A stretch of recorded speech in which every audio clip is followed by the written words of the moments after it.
The cobblestone streets are slick with radioactive rain, shimmering with reflections of the towering Neo-London skyline.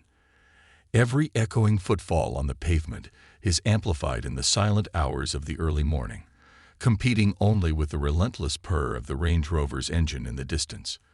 The city, which just hours before had bustled with life, is now shrouded in a fog of anticipation, its neon colors muted in the 3 a.m. shadow.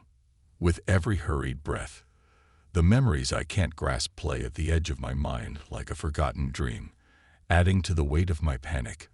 The tattoo on my inner arm, 57,334, seems to pulsate with a life of its own, a cruel reminder of a past that remains hidden. Even though my memories are fractured, my body and soul resonate with an indomitable spirit, a hunger to survive, to understand. A distant growl brings me back to reality. The monstrous Range Rover 3000 relentlessly snakes its way through the twisted labyrinth of Neo-London streets, its intent clear. The sporadic flash of its hellfire lasers paints a nightmarish tapestry against the dark, melting through the very fabric of the city as if it were merely Play-Doh in the hands of a child. As I sprint alongside the murky canals, the reflections of neon signs dance upon the water, my desperate silhouette blending into the waves. A stray laser beam from the relentless rover hits the water, sending a plume of steam rising high, temporarily obscuring my route. It's a chase of shadows and illusions. But in the midst of the chaos, a soft whimper diverts my attention. In the recess of a narrow alleyway, the faint green glow of a laser pistol illuminates a scene both tragic and alarming.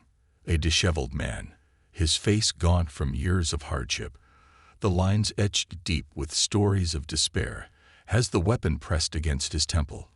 His clothes, tattered remnants of once proud garments, hang limply on his skeletal frame.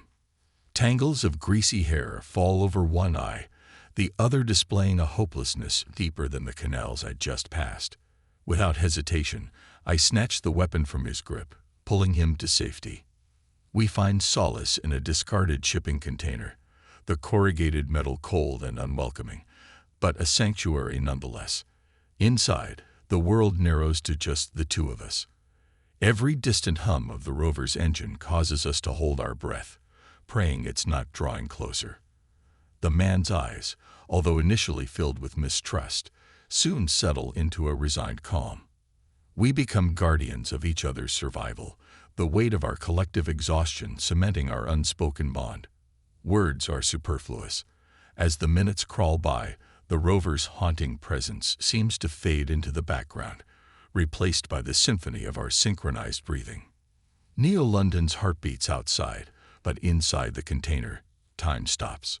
In the shared silence, a tacit understanding passes between us. Our lives, fraught with uncertainty and danger, are momentarily intertwined. Today, survival means quiet camaraderie.